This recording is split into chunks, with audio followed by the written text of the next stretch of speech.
company.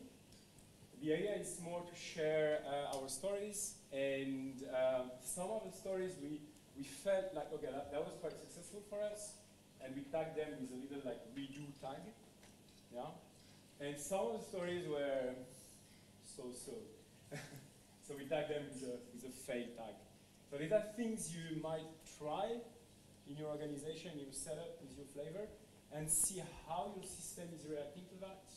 Or it's like some stuff you might like fade away of, and see how your system is actually reacting on that. And it's a 2-year story for us, and even more for Zalando. And if you remember like the year 2008, what have you done 2008? What job did you had in the year 2008? How old did you turn 2008? How did you celebrate your birthday? Did you invite your friends and your family with your mobile phone, like with WhatsApp, with Facebook? Like, was it already there? Like, did you had a smartphone already in these years? Did you buy fashion online 2008? 2008, buying fashion was like, there were 2 opportunities. Either you go to a shop, or you do something like that. So you have a big catalog, and then you go through it, and you order something. So that was like the reality 2008. It's only 9 years ago, but it feels like an eternity if you look at that. I actually did it, yeah. Really? Yeah, in France it was called La Redoute, if I remember correctly. And I ordered a dress one time for a girlfriend. It worked out, you know? You just use the catalog, make a phone call, and then you go to the pickup point. Robert and David, they are like the founder of Zalando. Who already ordered at Zalando here? That's cool. Oh. All right. Cool, fair enough. So 8-9 years ago, there was like wondering, can we do that online? Like, would people trust, you know, a platform and just like, you know, type their bank account there and order something online? I had this question in mind. And, these 2 guys that created Zalando, they were actually quite agile. And they were super agile. And do you know what they did? Do you have any idea what they did? They bought flip-flops. 100. They set up a little PHP page, a phone number, and they advertise around. Super cheap experience, huh? It's a couple of euros. And they validated the riskiest assumption, which was that people would actually do that, would buy shoes online. They validated that, and they grew the company. Now, if you imagine 2008, and you have a friend, you have a Samir, and you build a company, like, just the 2 of you, and at the end of the year, you have 20 employees. Like, yeah, great businessman, great businesswoman, like you grew the company, like you're super proud, and at the end of the next year, maybe you have 40 employees. You doubled the company even. And the year after, maybe you triple it, 120. And 2 years later, you break 500. And then like 8 years later, you break like 10,000 employees. And that's what happened to Zalando. So I started super agile, super small, but grow very, very, very fast. And in the year 2015, we had 700 employees working in the tech department.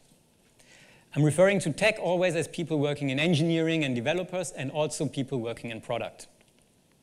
So there were those 700 employees in our tech department, and our operating model, like from being super agile, somehow developed with this size and this growth to a command and control way of working. And the business model we had, it was like, of course it's not super easy, but it's also not complex. Huh? We buy fashion items, we store them, we sell them online, and we distribute them, take them back, and manage the process. So retailing, that was basically the business what we were doing until the year 2015. Business model quite clear, quite simple. We scaled it over Europe, 16 countries. But the thing is that, you know, business model, they just expires like yogurt in the fridge, huh? So the question is not so much what you know, but it's your capacity to learn, right, as a company. Your capacity to learn and learn faster than your competition. And when your competition is called Amazon, you better learn fast, right? So this was our position in 2008. How to, innovate. How to stay leader on this market.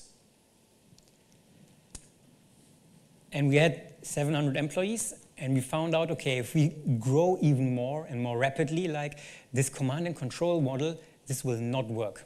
Actually, it's already like very difficult with 700 people to have them in a command and control way and to be innovative. So what do?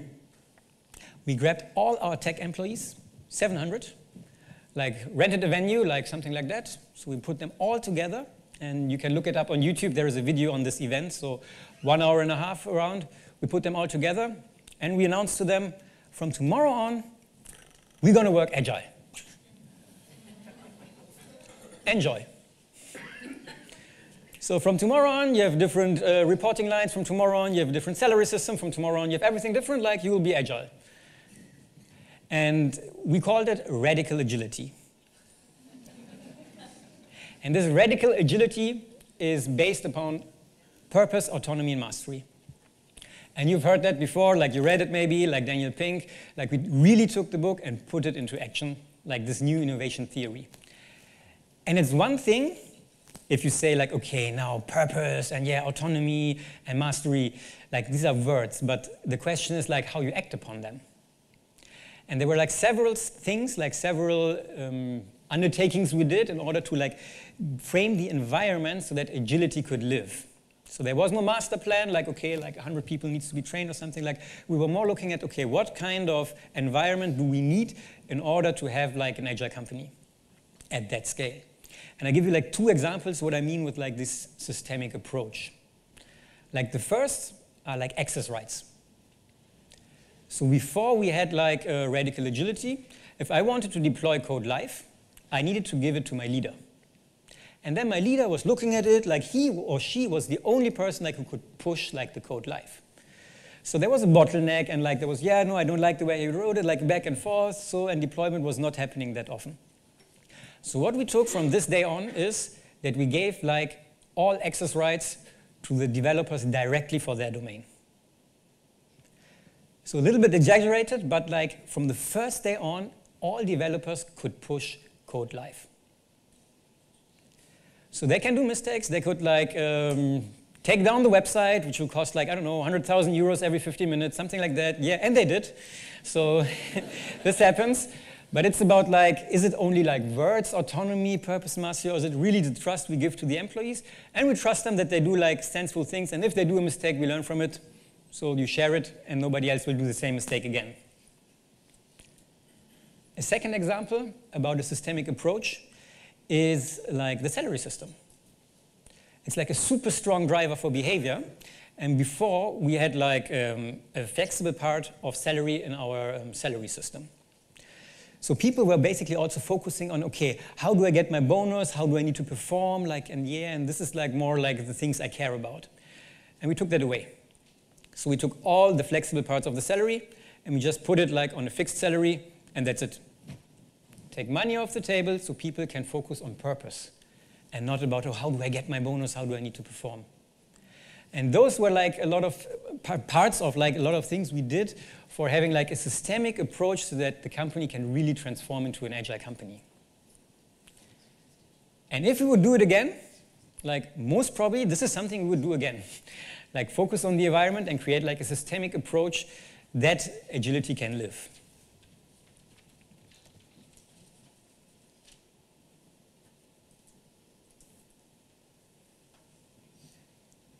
What we also did is we introduced purpose, autonomy, and mastery.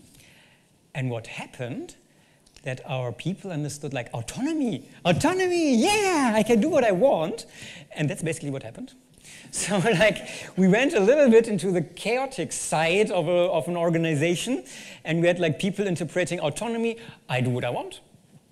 I work when I want, I work on what I want, what topic I found interesting, like I'm independent, like I have freedom, I just do what I want, like there's nobody who's able to tell me what I should do, because I work purpose-oriented, like I'm autonomous. And leaders were like the feeling like, okay, like there's an autonomous team, so I cannot tell them what to do because they're autonomous, so I cannot lead them anymore, and like this, like we went a little bit to a chaos side. And what we did is we iterated on radical agility. So around 1 year later, there was Radical Agility 2.0, where we defined, like, what do we mean with an autonomous team?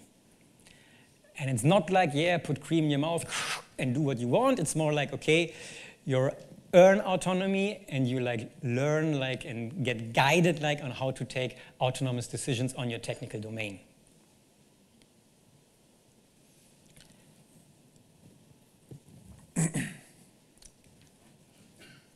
I'm sure you've all been reading the Agile Manifesto, right? Yeah. And who turned the page and look at the principles? Interesting. That's a principle number 4. Mr. K mentioned at the beginning tech organization, product and engineering together. Yeah. The thing is that we also have in our company business people.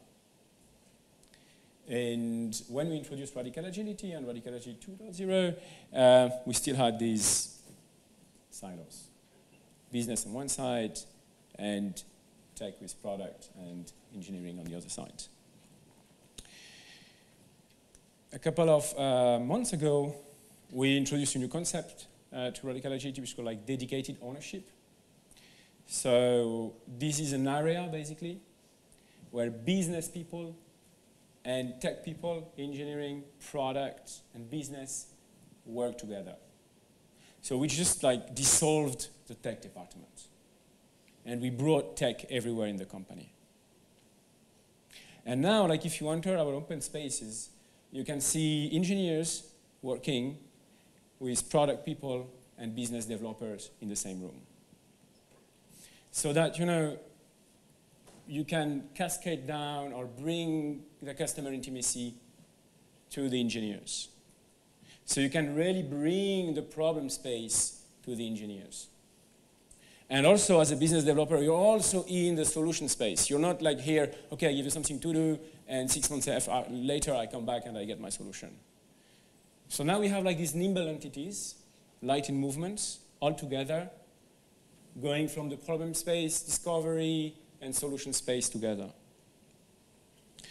This is a picture of a workshop I did with one of the first DO area. We had, like, for the first time, business developers and product people and engineer in the same room, and they were looking at them like, okay, what are you doing? You're an alien. They were not talking the same, and it was like very strange. Something you might do is having these little sessions to align like the roles and the expectations between these like new people that you just bring together. Yeah. This was very, very helpful. Biz and tech together will definitely redo. So today, I said we started 2015 with 700 tech employees, and although we don't have a tech department anymore, we grew in the last 2 years by 1,000 employees around like engineering and product and those areas. So 1,700 employees, and we moved like from a command and control way while growing to an agile way of working. And what do you think, how many agile coaches like accompanied this transformation? And I asked that question like on different occasions, and I get like different answers. Like some say like, okay, there at least have to be like, let's say 10%, like 17 agile coaches. Maybe you started with 7 and like 1,700 tech employees. Maybe 100 agile coaches. Like so, there are like different numbers like people have in mind about such a transformation. Oh no, not this picture. Come on. Yes. And this is actually our team. So we're 8. And we took this picture like 2 weeks ago because it was the first time since 2 years all 8 of us were together in one room. Some went on parental leave, actually most of them went on parental leave, so on different times. So we were never 8 Agile coaches really, we were more 4 or 5 or 6. But the number doesn't matter that much. If it's 5 or it's 8, if you have 700 or 1,700, it doesn't matter. It's few and a lot. So the number is not so important. And we want to share with you 3 ways how we guided, supported, steered this agile transformation, very concrete ideas with such a small group on such a big organization. And we're sitting there thinking okay, now agile, we don't care if people work with Scrum, with Kanban, with whatever, a mixture, as long as they're agile. So what is the first thing we want to give them? What's the most important? What's our heart of agility?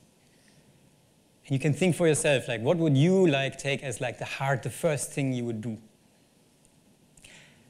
And we took the possibility for a team to self-improve. So in Scrum, it's called retrospective. And we thought if a team is able to balance, to improve themselves, they will get to the heart of agility themselves. So this is a feedback form of the first retrospective training we did. And there were now autonomous teams, and they had no clue how to do self-improvement, how to do Kaizen, how to do a retrospective. So, okay, we designed a workshop. This is how you can do a retrospective. This is how you guide through the process. And after 1 hour, you have some items you follow up and stuff like that. And that's the structure. And they're this is awesome. We were 2 hours sitting in the room discussing without any output. And now we have a structure, a framework, which is super easy to follow. Yeah, and we supported them, and we joined the next retrospective with the team. So it took us some days, and after a few iterations and a few weeks, this tech team was able to run a retrospective themselves. And this one tech team. Yeah, this one tech team. And we were super proud, we made it, so cool. And then we're looking at the backlog. Okay, we have 150 more teams to go. And 200 working days a year, more or less, okay, we will not touch them all in the next 2 years if we continue like that. So we created the retrospective app.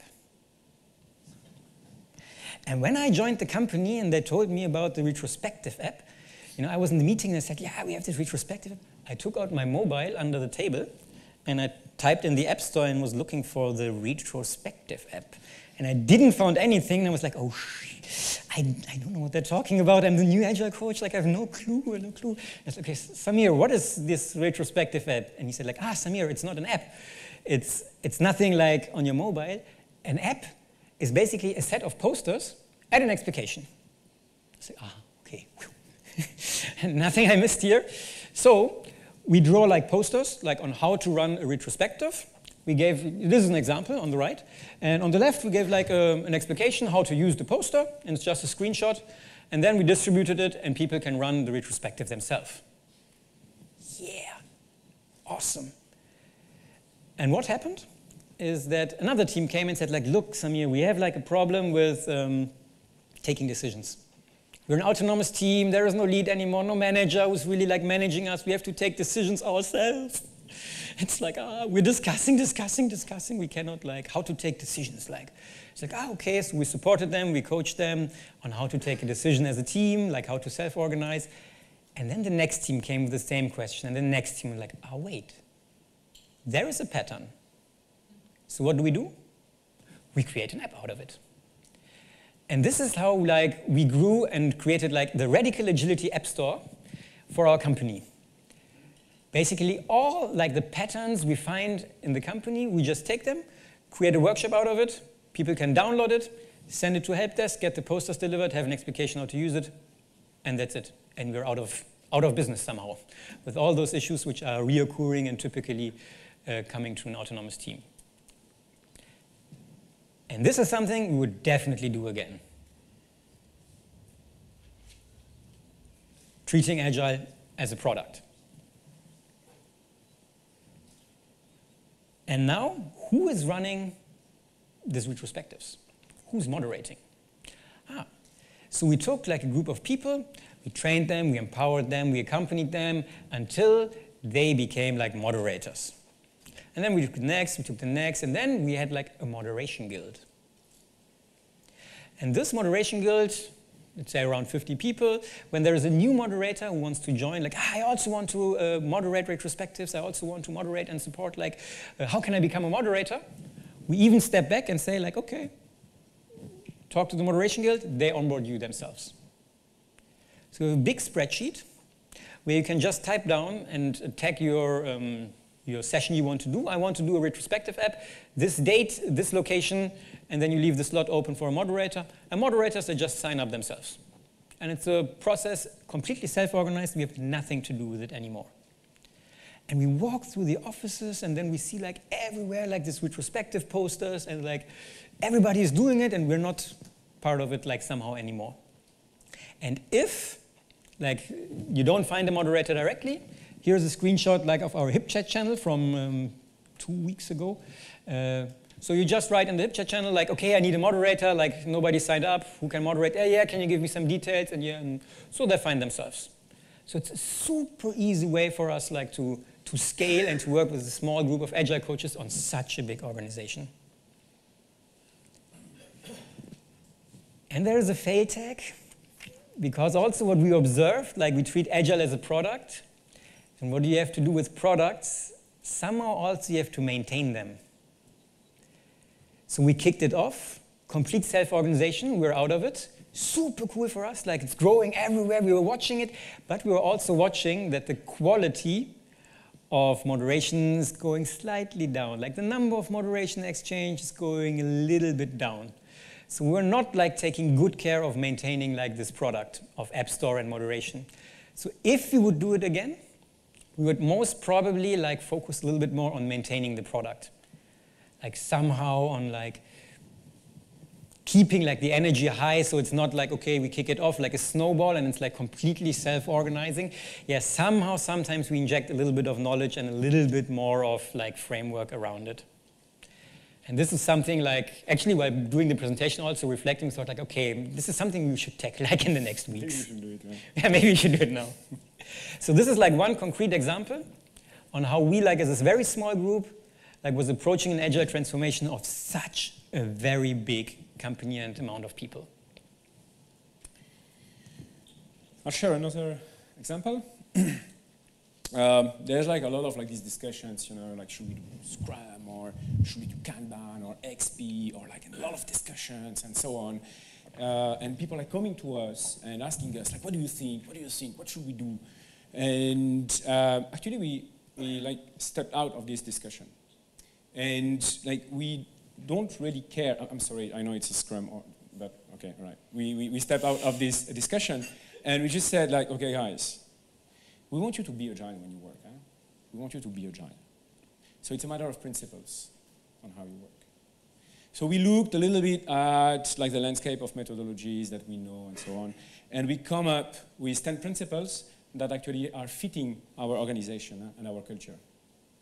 And these 10 principles, now we advocate them and we stand for them. Right? So we don't care if you're doing Scrum, Scrumban, Pushban, whatever, but all right, there's these principles. There's 10 of them. This is one, working in small batches, for example. Huh? So big batches are like company death spiral, for sure.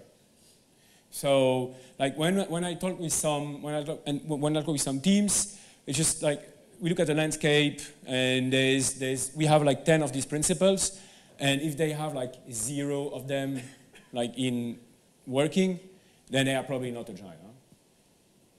If they have like 2, 3, they are on their way. If they are like 5, 6, 7, right, that's cool. Right. So we have these principles that we associate with like a shitload of practice. Yeah.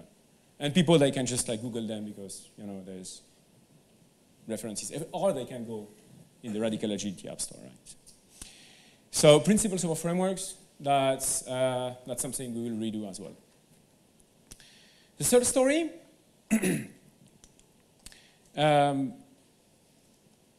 we had like these teams like a little bit lost after Radical Agility, and there was like definitely, we saw it, there was a need of training, and there was like a lot of teams going outside and getting trainings outside.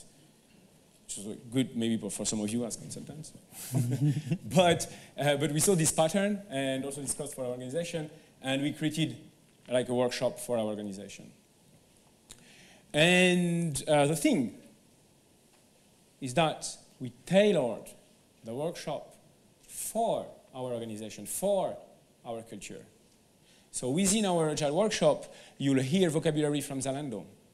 You'll hear roles from Zalando. And it's like a huge difference for someone going outside, getting like something which is like good, but like theoretical, coming back at the office and be like very hard time to bring it to life in his daily work. And we saw the difference between like the training we're giving in-house and the training happening outside. We used an external company to help us to tailor the training, and that was very helpful also to have this supervision from outside. They are called PO Dojo, they are operating in Berlin. I can only recommend them. This workshop that we tailored for the company is also, like there's a little bit of theory. You can see, we tailored it, like we renamed Scrum to Scrum, Zalando Scrum, right? And so there's like a little bit of theory, maybe like 40%, 30%, and there's like 70% of like doing. So for example, we come up with this concept of working small batches, and then like right away, we ask like the teams to, like the people to come with the user stories, with that backlog, and we refine them together. And we just kick it off, it's like a bike, At the beginning, you have no idea how to ride it, and soon you make the first step together, and then after a couple of, and that's we start with them. We start like just the beginning of the story. And then they just continue, because we create this momentum. We show them it's possible. Yeah? We show them it's possible, and we have this session like Hall of Fuck Up and Fame, where we invite back a team that joined our workshop.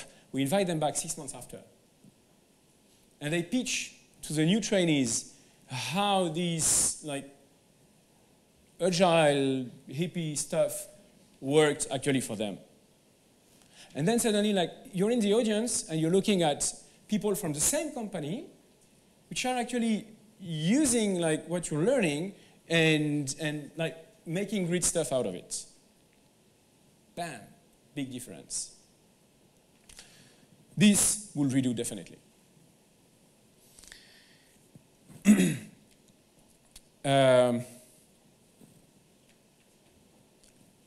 It's a lot about doing Agile. There's a lot about doing. I mean, if you're not doing the practices, you can hardly be Agile.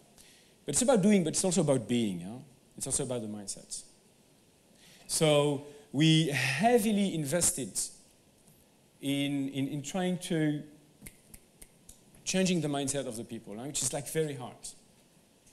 So it's like 1/3 of our workshop, where we try to make like this click in people's mind, with games, like very hands-on experiences, stories, impact talks, stuff like that. And it's so funny because like the Agile movement is on since like 20 plus years, and we have people coming in on the workshop. At the beginning, we make like this expertometer to see like where they stand in their like Agile knowledge, and we have people like very strong. Yeah, I know, I've been like doing since. And at the end of the workshop, we have this feedback. Wow, actually, I was wrong. I had no clue what it was about. And even though the Agile movement is on since years, I actually observed that people like engineers, developers, UX designer, they have their stuff. They are not so much reading on Agile and so on. They are studying their domain. Like developers, they are looking at, okay, how Scala is working, how Scala is, that's what they learn.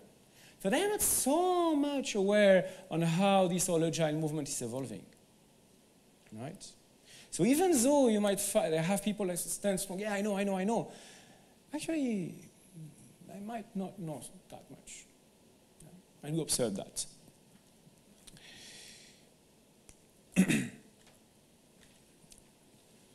We treat Agility as a product. We have this retrospective app, this app store, which are products, and we treat our workshop as a product as well. So we constantly collect feedback on the workshop, constantly collect feedback, and try to improve it. We had like a little journey with this workshop. At the beginning, we opened it for people. They just joined like randomly. And we had this idea at the very beginning to take like a little slot in the workshop, like 2 hours, where the individuals could invite their own teams within the workshop. And we saw that it was like the key highlight of the workshop. Because they could like transmit directly to the team, they could transmit like the learnings that they had in the workshop. Huh? And then we thought like, okay, maybe we move this workshop, we don't make it for individuals, we make it for teams actually. And that was a big change. We started to invite like teams, entire teams to the workshop. And we saw it like black and white after the workshop. Huh? So really like as a team you can decide, we create a safe environment where you can take decisions, we bring everybody, product, we bring leads, the team, and then like we make something happen, and then they just continue. And they come back 6 months after to share their stories. It really worked out. But there's a little bit fail tag here. We observed that the teams they had, their agility was limited actually by the agility of the structure. So, right, you're a component team, right? You're improving your little process, but you're still a component team, huh? So now we are trying to bring this workshop to the level of an area, where we also coach the area with concepts like, okay, use a single backlog, go with feature team, and so on. So that the agility, the local agility, can actually expand and like become stronger. I talked about like inspecting our workshops. We took some KPI to have some data to measure our like experiences and successes. We grew the NPS from 20 to 80. I think it even started with 0 or something like that. That was super useful for us, Agile Coach, but we used it as a tool for reporting, and it's not working. So leadership level, management, there's like, okay guys, you're doing a great workshop. All right, end. So, thank you so much. NPS is actually a product metric. It's called Net Promoter Score. And it helps you to measure how much your customers are satisfied with your product. And it's quite a tough KPIs because it goes from -100 to +100, right? And like we started around 0, and now we have like a very, very good reputation with this workshop. That's what it shows, that you have more promoters than detractors. So we have kind of good reputation. So very useful for us, useless for management. Okay, guys, you're doing good workshop, and what? So now we are reflecting a little bit on, okay, how can we, what can we measure? And we had like some good inspiration this morning, thanks to your keynote, thank you. Right. So if we look at 700, 1,700 employees, how to start? How to choose like the first team to start for the retrospective. And we're starting with the ones who were willing. Like the ones who were like, yeah, now finally we have this agile, like, can we learn something about like retrospective? And they were basically coming at our desk and asking us to support them. So those people we took like directly and we supported them. And the same with the training, like we took the ones who like really wanted to join. So we looked for the innovators. And if we say like, okay, we treat everything we do like a product, we treat our whole organization as our market. So Agile is our product, and the company is basically our market. And we try to sell it, try to make it grow. And we started working with the innovators and then the early adopters, and now you see like, it doesn't matter where we go in the company, like people even don't know that like the posters are coming from us, and they have all the retrospective posters in the format. And it's like everywhere. So now we reach somehow like the late majority and even the laggards somehow. So how was it with the workshop? That was also very interesting because when I started to pitch the workshop to some teams, they was like, what, 3 days? Are you kidding? Leads, product, a team of 7 people, like, really? And right. So we just, we just stepped out. And we work with, again, with teams willing to. And now, what we observed after 1 year, having our reputation growing up, our NPS topping up, the teams which are actually reluctant to join the workshop, now they're actually queuing and really demanding to join this session. Yeah. So we observe that we are getting on the late majority curve of the innovation adoption. So that's cool. But for us, it's quite comfortable. Huh? Yeah, we work with people who are willing to work with us. Okay, cool. All right. We got some questions from our management. But look, you are focusing on teams which have a very small impact on our business. And you are not working with teams which are actually which are at the core of our business, and and when they fail, it causes a lot of loss, and when they succeed, we make a lot of money. So kind of hard, to explain these prioritization mechanisms through willingness. Now, the good thing is I'm not sure if we could go actually differently.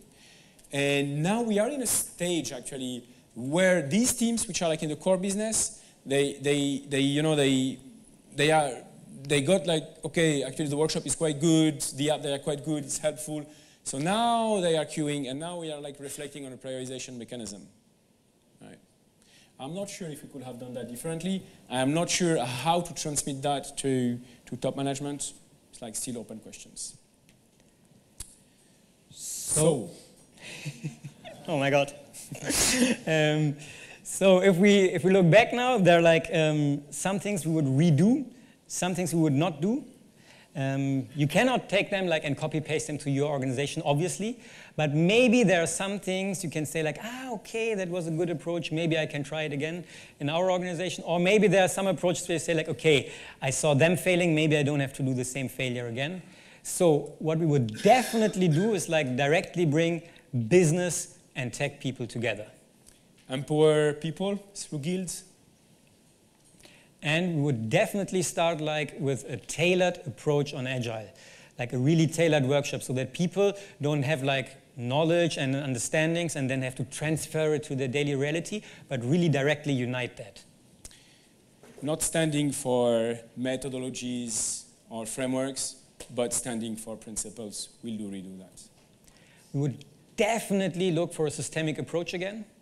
Okay, how can we shape the environment and the most important drivers of behavior in our organization so that Agile can really grow? Treat Agile as a product was definitely a good move, and consider your organization as a market as well. It connects together. And when you treat Agile as a product, you also have to maintain your products, right? So this is something that we have to work on. We would definitely focus on more precise wordings. So if we use a word like autonomy, we would definitely give more framework and understanding on what do we mean with autonomous teams, and not give a big inspiration and have a lot of interpretation free in the minds of our people. We are reflecting on new KPIs, on how to communicate with our management. We would definitely start with whole areas, and not with individuals and teams, because we see that local agility is limited by the structural agility around. So we'd definitely start with an area directly. And we would spend more time to connect with the C-level maybe, and give visibility on how we prioritize our work and how we impact. All right, and now you were listening a lot to the Samirs. So let's make a little bit sporty part. Yep. So we ask you to stand up. Oh, again. Very, very sporty, after lunch. And stretch a little bit. That's good, feels good. Yeah. Right, left. And then you stretch up to the air as well. And you find somebody next to you. And you give a high five.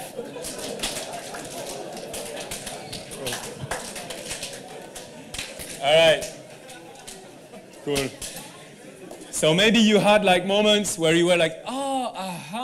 that's like super cool. Maybe I could try. And maybe you had moments where it's like, like, what is that? Come on. So what we can do, you can just like shout your aha and share your moment, or you can ask your I don't know how much time we have.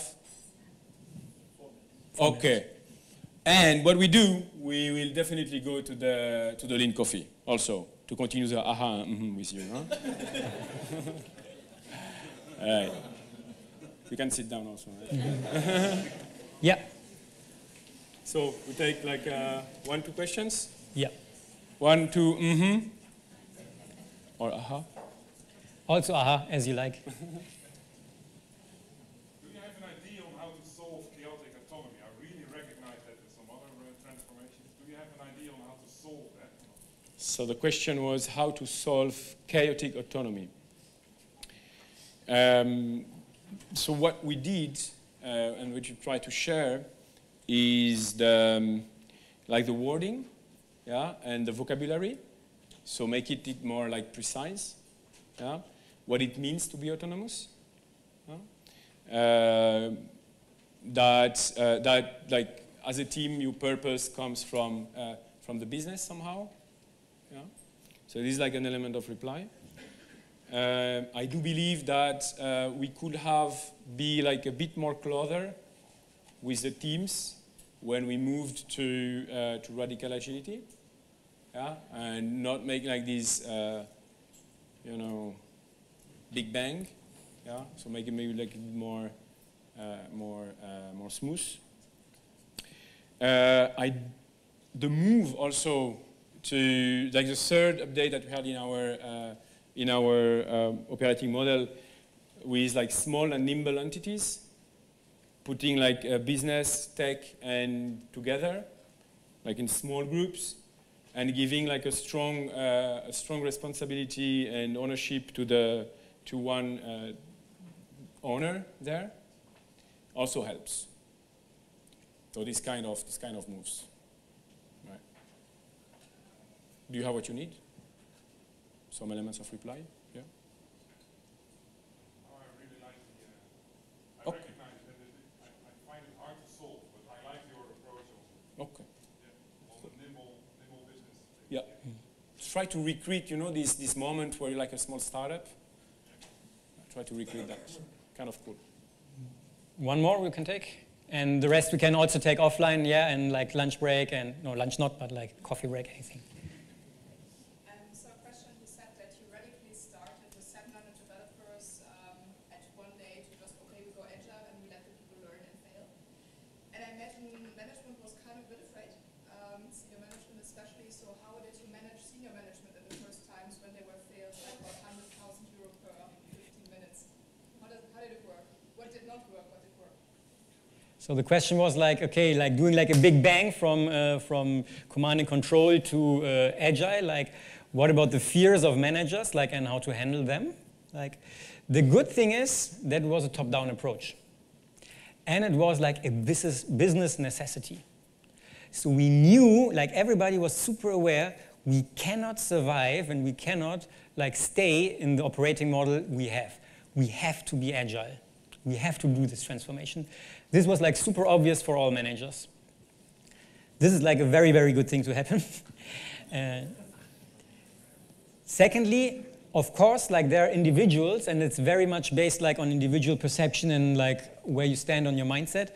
And there were like individuals who were like still like holding a little bit more close to command and control, and we have those people. Some that don't feel comfortable anymore in the organization, which is agile, like, and yeah, and like, oh, no iterations, no, I want my control and I want my micromanagement. So some of them leave. Some of them adapt. They learn. So also our managers and leaders, they learn also. And the third element is we have like, when it happens that like somebody like crashed something important, like we have in our culture something called tech talks, and we share it. So even if our managers, like if somebody like from senior leaders or something, when also they crash sometimes things, but you can be sure that next week they will be in the tech talk, like sharing with 16,000 employees and get recorded what they have done wrong, and like to avoid that others do the same. And this is like, if people do this, like as a developer, you also feel like, oh, okay, cool, my boss was just there on the, telling the story, what he did like when he was coding, like, and so I can also do it. So this helps also a lot, like, to creating this atmosphere of here it happens. All right. We catch you later. Thank you so much. Thank you very much.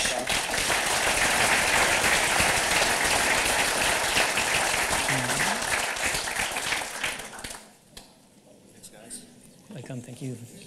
Ah, it's easy. Samir. Easy. Thank you. Thank you so much. Very nice. You need